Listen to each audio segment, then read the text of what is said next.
We'll now move on to the next session, which is focused on unlocking the pathways to sustainability through technology. A panel which I believe will focus on how the climate technology ecosystem is also developing in India. So for that, if I can now invite the panelists on stage, I'll start with Mr. Avnish Sabharwal, who's Managing Director at Accenture Ventures and Open Innovation, who will chair the session. And as Mr. Sabharwal comes up, I'd like to also mention that the session is being powered by Accenture, and a big thank you to them again for their support.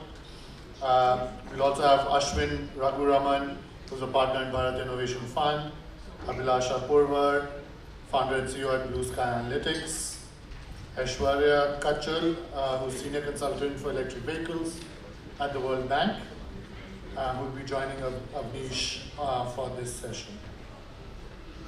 Over to you, Avnish.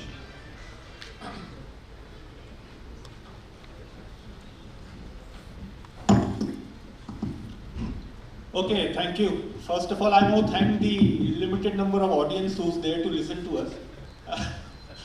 It's probably, the subject of climate change and climate tech is probably the most important topic which is confronting humanity, and considering that kind of magnitude, looking at the number of people here, it's a little amusing. But anyway, we will try to do our best.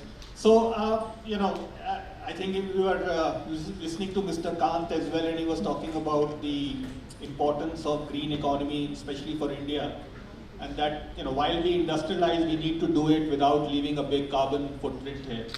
So if you look at India, India's own ambitions of carbon neutrality by 2070, and then looking at, using 50% energy which will be renewable by 2030, we have some very lofty goals. And I think based on that, there is a significant amount of opportunity which technology and technology startups bring to the table.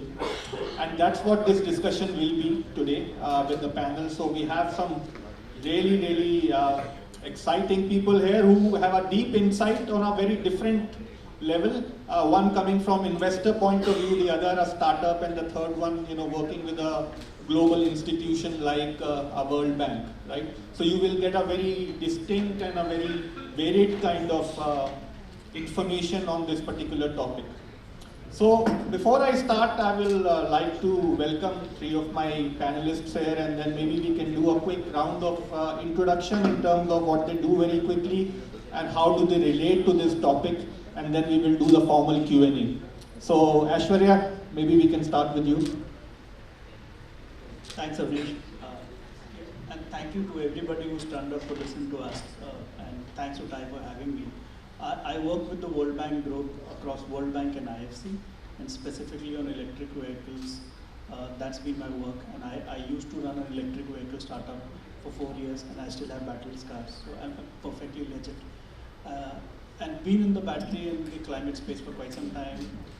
Put together a network, which probably still is the largest battery network in the world. I used to be a banker in a past life, and more than anything, I think this is something that I would do without the money, and I guess it's good to see motivated people talking about climate. We need more conversations, and we need more action in India. Thanks. Aishwarya, my name is Abhilasha Purwar. I am the founder and CEO of Blue Sky Analytics. I think we were one of the first climate tech startups in India. I moved to India in 2018 and 2019 when I was pitching. Everybody was like, oh, so you want to start an environmental nonprofit. And we really had to kind of go through that, debate and argument with lots of very eminent people in India to start a climate tech company. And what we could do as a company is we convert satellite data into climate intelligence. So anything from the water levels in Yamuna right now, or the water pollution, to the air quality in Delhi or entire India, and to the number of wildfires that's happening in the world right now, or that we are predicting will happen in the next 7 to 10 days. So we really cover that entire spectrum. And I'm very happy to be on this panel, and thanking Avnish for inviting. And I kind of get why there's a little limited audience. It's a little because climate has become a bit boring subject with too much numbers and chemistry, so we'll really try to make this an interesting panel. Yeah, hi, I'm Ashwin Raguraman. I'm the founding partner at the Bharat Innovation Fund. Avnish, thanks for having me. Ty as well. To your earlier point about the limited number of people in this room, we keep pushing our SaaS founders to make sure that they retain customers, and retention metrics are extremely important. I think this panel has that challenge as well. If there are a few participants, we need to make sure we retain those and look at those 120% NRRs that we sort of impose on our founders. But just to give you a sense of what we do at Bharat Innovation Fund, we manage a little bit under $100 million of capital, invest across two funds, one which is a deep tech focused fund, invest in globally competitive startups, another which is a little bit more inclusion focused on startups who are using technology to enable access in hinterland in India and in lower economic sections, so a little bit more inclusion focused. Personally, this is my second fund. I set up my first fund back in 2010, exited it in 2017, and it's relevant because the company that did the best for me in that fund, in that portfolio, is a company called Sedimag. And though we didn't look at it as a climate fund, we invested back in 2011 in that company. What they did is what they do is extremely relevant to the topic at hand. Their product is now in about 40 million two-wheelers in India, and about 100,000 plus generator sets. And one of the things they achieve with their product is actually, reducing pollution levels. But having said that, very, very glad to be here and look forward to the discussion. Thanks, Ashwin. So I am Avnish Sabharwal. I lead the Accenture Ventures and Open Innovation Program, and before that you listened to my colleague Sridhar, who's leading our sustainability agenda for Accenture Technology. So you can understand the importance of sustainability for Accenture. Our CEO, as he said, says that sustainability is the new digital, right? And for us, I think it is a critical subject which is right in the heart of what everything Accenture does. It is not something which is happening in the CSR space. So with that, I'd like to start off the discussion. Ashwin, I'll come to you. Ashwin and I have been partners in crime in deep tech, and now we both seem to be going into the climate tech and clean tech as well. So Ashwin, you have been, you have seen the evolution of investments in deep tech. It has taken some time, right, in India. Where do you see climate tech in this space, right? What are the areas which you think are coming up, and is there significant investment happening in those areas, other than, let's say, EVs and e-mobility? Yeah, so you took the two ones that I was going to talk about out of the equation, so that makes it harder. But just to give a sense of where things are, let me try and put it in perspective with two examples. Use that to talk about where the investment climate at least is, or the ecosystem is in India today. So there's a company called Ather, who I guess all of us know, and sorry for treading on the EV space, but I met them back in 2012, about a week before they raised their first round from Sachin Kachhal. And the first question we asked ourselves as a fund is, where are these guys going to raise their next round from? Who is going to be there? Where is the capital? And you as an early stage fund are always thinking about where the next capital is going to come from, because that's important for the company to keep progressing and for us to then create value with that company and then realize value for our investors as well. And we said there's just no capital for them. Now I get perhaps in the EV space a deal a day almost, which straddles anything from electric vehicles, battery solutions, materials, swap type solutions, name it, different use cases on the EV side as well. And that is, I think, a function of a lot of entrepreneurial activity that has emerged in this space more recently. What has that done as far as investments or the investor thinking is concerned, or VC thinking is concerned, is generalist VCs, so the guys who invest across sectors, have started looking at climate seriously, a little bit more seriously. Is that enough? I think time will tell, not yet perhaps. But there are also many funds or fund managers who are saying, we'll go out and raise capital for our fund on a climate thesis because there's a lot of capital available globally, looking to put money into climate startups, and obviously a lot of that is channeled in India through fund managers. And so we are seeing a lot of capital available at a step -1 for founders, which is the funds still have to raise, close those raises, and then start deploying, and there will be a lead time going into that. The other example I wanted to talk about is a company called Carbon Clean Solutions, which just raised $150 million from Chevron Ventures, announced last week. I saw them again back in about 2012. We passed Bloom, one of our co-investment friends, ended up investing. But I think the same challenges that we thought with Aether applied to Carbon Clean. And then Carbon Clean eventually didn't get follow-on money in India, went to the UK, raised a lot of grant capital, and then eventually it's a Chevron Ventures which is invested in them with a few other funds. So what are we saying? They're in the carbon capture space, which is a very infra type play, as opposed to EV, which is a little bit more in vogue, or a digital play. And it's still harder today for infra plays to raise capital from your typical VC funds, simply because you're competing with SaaS founders, you're competing with other areas which have higher velocity. And therefore the color of money that is going into these companies is slightly different, which is more the corporate CVCs, strategic players who are putting capital. There's a fair amount of grant money available internationally for that. And that in India is still pretty much the same. So I'll stop here and I think that's fair, Ashwin.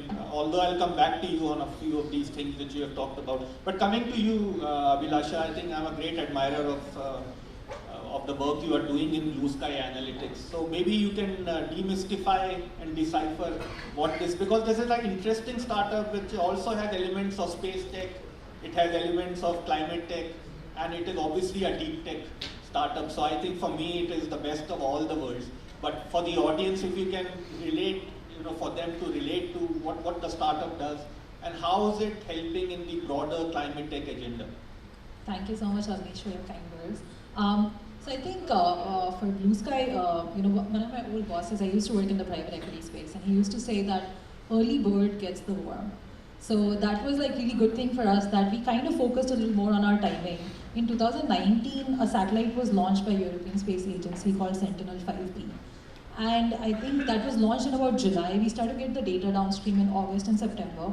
And just nearby in our house, me and my brother, who happens to be my co-founder, we started playing with that data in like November, December. We're like, this is going to be big. There's a lot of data coming from the space sector, from so many satellites. Every other person is launching satellites. Every other person is raising 100 million to launch the satellites. Who is going to analyze all this data? And who's going to put it to work? And I think what's happening in space sector in some way is how we sort of behave with Earth, which is becoming very like wasteful and unsustainable. There are so many satellites going that now there are space debris companies who are going to manage that space debris. So we really focus on that sustainability element as well, being a midstream company. Let's take data from everybody and provide it down to people and make them help take decisions, help with analytics and everything. And our journey has been pretty fantastic. I think what Ashwin mentioned in the beginning, capital was definitely a challenge for us, and grant capital worked amazing for us. So we raised about $800,000 in AI prizes and space prizes and grant capital. And then we were very lucky that VNext decided to invest in us when we had just a slide deck and 2 founders and no product, which was in 2020. And I think in this journey, we've kind of we've been trying to pave a path for other founders also, in a way that you try something very difficult and you stick at it and you can kind of crack it and succeed at it. So I think this year is going to be very excited, and we're looking forward to closing good revenue and having good customers and becoming one of those examples for many more founders in this room and otherwhere, where they can be like, yeah, there is a company like this which is possible from India, and you can have very extreme amount of innovation in the climate category. Thanks. Great, Abhilasha, and I think from a revenue perspective as well, you are probably one of the startups which has crossed the magical 1 million revenue mark in this space. So kudos to you and your team. It's fantastic work. So Aishwarya, coming to you, you represent, definitely claps for Abhilasha here. It's a very tough market, and for a women founder, to have achieved this, we are big fans of her, right? So, and we need many more such role models. Aishwarya, coming to you, you actually are part of the e-mobility, you are a consultant to the World Bank, right? That is one of the areas of clean tech or climate tech which has received the maximum amount of attention as well as funding. So my first question to you is that how do you think we can replicate that what has happened in EVs and e-mobility and clean mobility into other segments of climate tech which are probably not receiving that kind of attention? Yeah. I'll first echo what Ashwin said, and what Abhilasha also alluded to. See, different capital pools have chase different kinds of asset, and these sectors that we're talking like are infrastructure, have higher gestation cycle, and typically B2B customers initially, which means that tenured capital, which is VC capital, which is typically has to return the fund in like 7 odd years, may not be the right capital for such sectors, and that's where different pools of money like grant capital, like DFIs, etc. have to come in. The real challenge is while capital is available, once you see a line of sight that hey, this will go like a 3x in the next 18 odd months, that's where VC capital would come in. The question is who puts in the gestation money, and there are various ways to do it. I'll talk a bit about what World Bank and IFC is doing, and I work across both these institutions. So like in electric vehicles, we identified that a consumer today is willing to buy a product, but they do not get a loan which is priced at par with an ICE vehicle. How do you solve for that? So we spoke to the financiers, we learned that the market is mispricing the risk on the product. And that's where we thought of a facility, which is a guarantee facility, a sizable one. And we're partnering with SIDBI, a national institution, to be a backstop of sorts for everybody who's lending to electric vehicles. That's going to take off. And we did something very similar in the solar space a good 10 years back. These kind of incentives have to come in. And I'll talk about another experiment. Macquarie recently picked up 400 odd million from GCF, which is again a first loss facility to do electric buses. So these kind of mechanisms have to come into play to create a large institutional push. The other thing that I'll speak about is the role of incubators and accelerators in this space. A lot of this will be done in our labs, and that's where people like Accenture, our IITs, have to build more capacity. Today if you talk about money is not a challenge for these incubators and accelerators, and people have to understand that if you're trying to create the next set of climate tech startup, they will have a large gestation period. So the metrics that they have to be judged on are completely different. And if you're only looking at an IRR lens, it will be tough for everybody who's in the climate space, at least for the first part, till the time a business gets to a certain threshold. And we can build more blue skies in the country if we understand it systematically. I think that's a great leeway to my next question to you, Ashwin, right? To be fair, there is enough early capital which is available. But when you start going into the growth capital, I think the VCs themselves are not very clear, especially when they compare the revenue track and the business model and product market fit. They are not very clear in terms of how these models are going to evolve because there is no precedence, right? On the other hand, the VC is about risk taking. But I see an irony here that people are sitting on a lot of dry powder, thinking whether they should put the money after the first investment, because they're not clear about how the business model of climate tech startup is going to evolve. What's your view on that? Yeah, I think this is played out across, right? And I think for us, we have a responsibility as VCs to return capital and returns to our investors, which is what sometimes pulls us back. Having said that, rather than speaking for my VC friends, let me speak for ourselves. And we have gone and taken significant risk in the deep tech space, as you're familiar. I think the challenge that we are going to face with climate is somewhat similar to the deep tech space. Mind you, a lot of our early startups, Avnish, you've been involved with some of them, have gone on to raise significant follow-on capital from some of these other VCs who are reluctant. But there have got to be more first movers and first investors, and I think more funds like ours which come in early and take that high level of risk. The successful ones will go on to raise money. And I'll tell you the challenge that climate is going to face is that very much like deep tech, you are going to have two sets of startups. One, the digital side of things, and then the second is going to be the infra type of plays. In our thesis on climate, we are very clear that the real disruptors are going to be the guys in infra.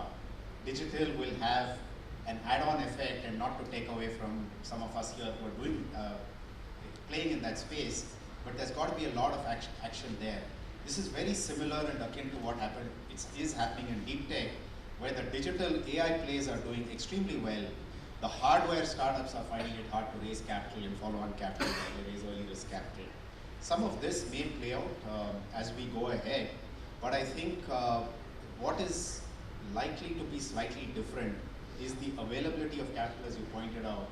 At the start of this whole, I would call it the second phase of climate investing in India. The first phase was around 2012. Even globally, there were figures that were burned, but this phase we are a lot more positive about. And if there are more funds that come up which invest at the early stage, not the ones that exist, but newer funds set up to tap into the early stage, I think that will provide the pipeline, and successes there will raise forward. Fair point, but if you look at the kind of VC investment which has come into India, 21 was obviously an exceptional year. I think around $40 billion came, and then 22 also about 25, 27. But if you look at the money coming in the climate tech from 2014 to 2022, 2 billion has come, right, in those 8 years. And as per a Unitas report, they are saying that almost 1 trillion needs to be invested in climate tech in India by 2030. So I think we have some way to go towards that. But coming to Abhilasha now, Abhilasha, you talked about that how you started off your thing with the grants and all the rewards and all which you got. So the question here is that when you are raising serious money, right, from the VCs and all, maybe you can share some little bit of your experience of how tough that is, and what are the challenges and what are the questions which are being posed to you, from these VCs, which make this journey a little bit more challenging than it should be for some of the other startup founders. I think in the climate tech space especially, the biggest challenge is it's going to be a little controversial statement, so with all due respect, I think the GP knowledge about climate tech is extremely limited. And something that we've seen is that nobody wanted to even hear climate tech as a word in 2019. People were willing to give us the first conversation in climate tech, okay, it's interesting what you're doing, let's chat. In 2022, everybody sort of is in my inbox and they want to talk to us. But the thing is, they don't want to consider it for investment. They want to get a free lesson about climate change and climate tech. And that is something that founders cannot do, because our job, our responsibility, our fiduciary responsibility is towards clients, is towards building out revenue, is towards our taking our product to the market. And that has been a real big challenge in India specifically, and also I think globally.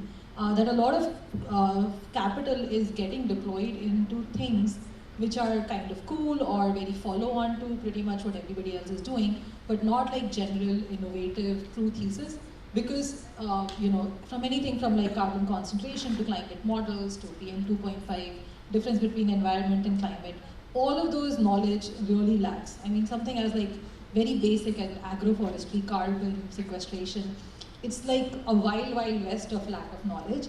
So I think what is very important and critical in the ecosystem is and I have discussed this with multiple sort of forums, more closed forums, is to build out that GP knowledge base.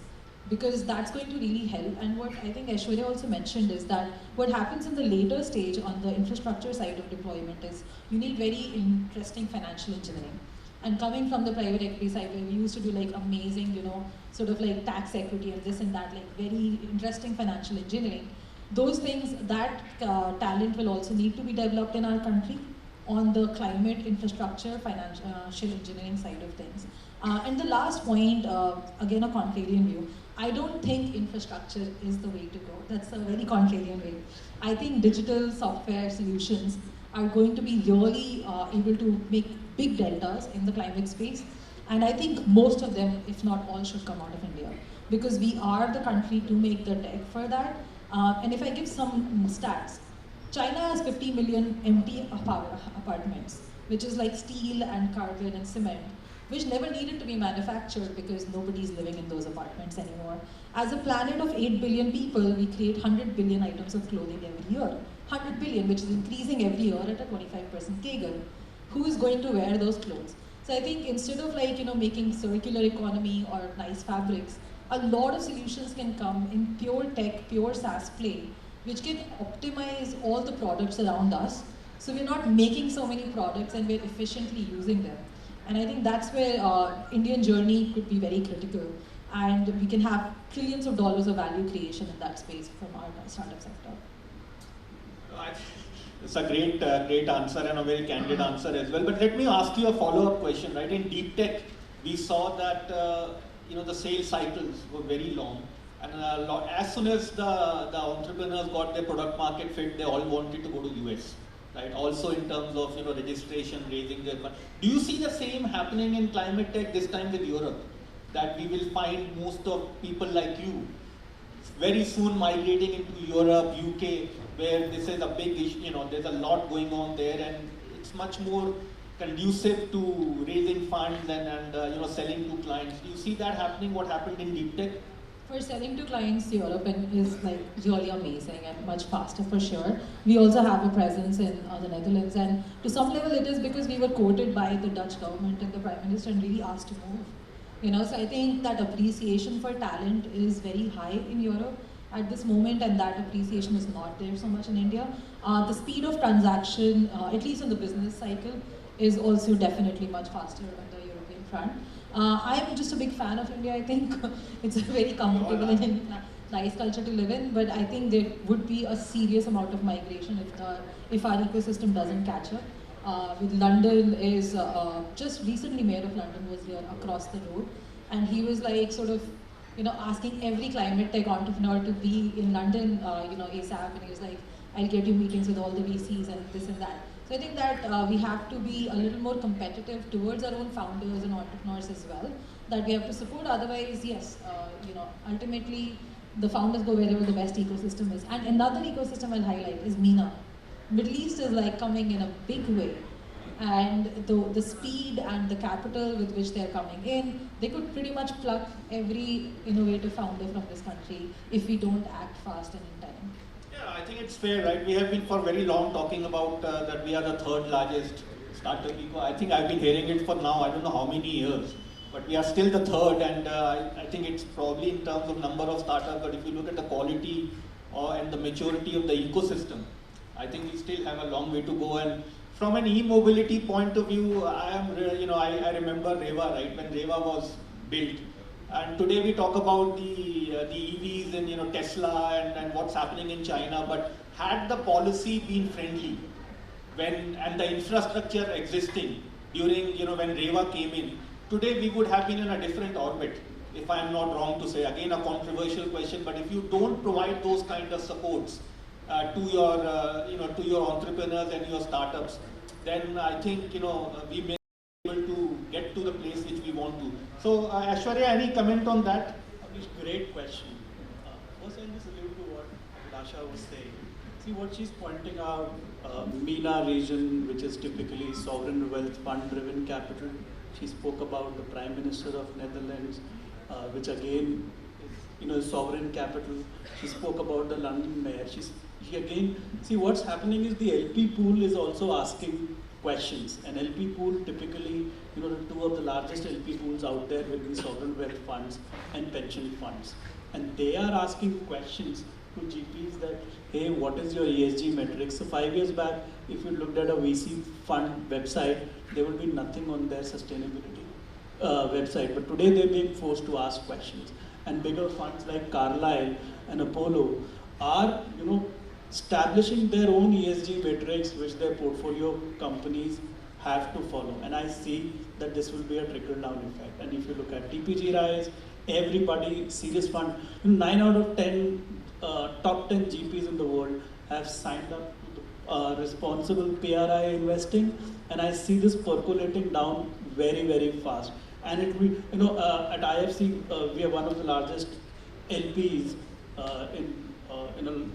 in the world, and these are the questions that we would typically ask. And back to your other question, see, if the regulator or policy decides to do something, it typically happens. And in India, electric vehicles are taking off.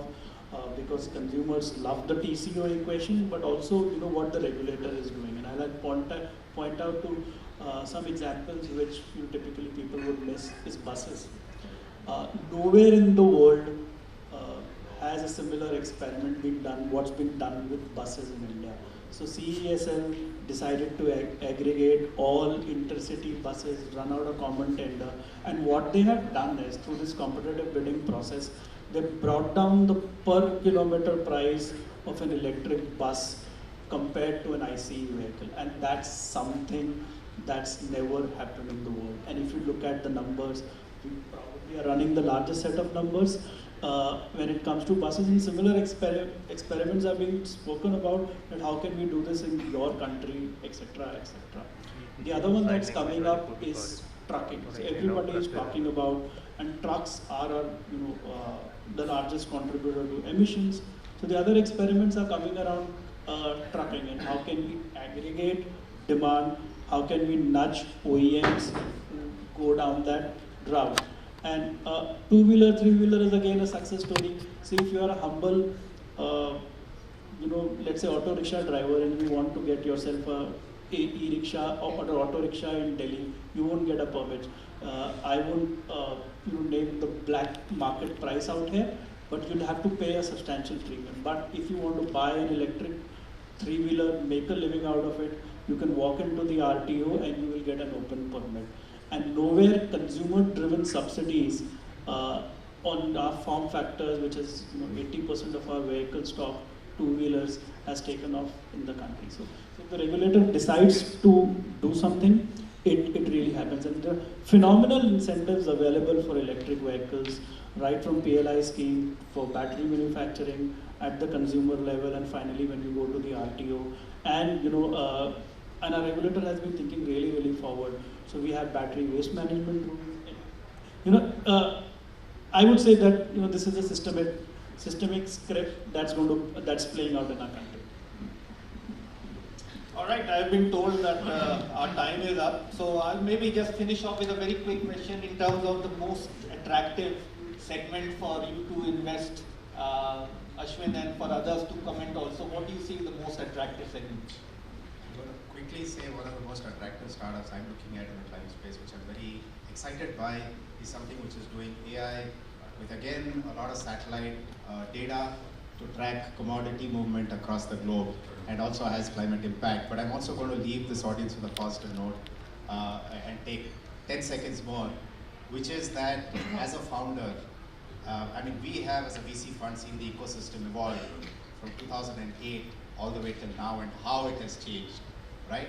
And we work with founders work with us. I think there's a bunch of people who put this and brought it here. I think the climate ecosystem will evolve. And as founders, you guys got to be there, stick it out. And if you say I'm facing VC rejection and I'll go and raise capital elsewhere, I don't think the founders who succeeded so far have done that. And I think it's important to stick it out. And if you do that, you will be able to raise money. It's not easy, you're competing with others. Stick it out, perseverance is important for a founder, stay positive. Abhilasha? I think apart from just being very bullish on our own business, and we've come to that place where now we are very accountable to clients, which is very surprisingly good and also bad place. Because for a long time it was like finding capital, but now it's like your clients are going to call you and not be nice to you if you're not very accountable with your product and everything towards them. But also on the climate side, I'm hugely into digital SaaS, AI-based products, both on B2B side but also on B2C side. And I think there's a lot of room for innovation in sort of Airbnb, Uber kind of categories, which can be just multi-billion dollar really big hits. And I think some of them are bound to come from India in future. And those are some things which kind of keep me up at night. What could those innovations be? Great, thank you. Aishwarya, last words. I would say I'm biased towards electric vehicles, not because I work on it, because you look at the magnitude of impact on the GDP. So automotive is 7% of our GDP. Plug-in energy for automotive, they probably are a double-digit number. And this is changing right now. And I'm talking GDP, and I'm talking of a 5 trillion economy. And So this is changing right now, and this GDP is just the flow. You look at the stock in the next 5 odd years, we probably sit at one of the largest opportunities in our lifetime. The other one is energy transition. As my friend Kunal, if he's around, talks about this entire thing is going to be 20% of our GDP, and we are going to be a 5 trillion economy. There's no doubt on that. So the question that we are sitting at is 1 trillion of the economy. Whatever your route in this 1 trillion economy is, I'm sure that the huge tailwinds and success will be with you. Thank you so much. With this, we end. Thank you very much, all my panelists, for great insights, and thank you for the audience to be very patient as well. Sorry we don't have time for Q&A, but it was a great session. Thank you very much. Thank you all the panel members for an enlightening discussion on unlocking sustainability through technology. It was a really interesting and insightful discussion. We would like to present our speakers with a token of appreciation from TiE.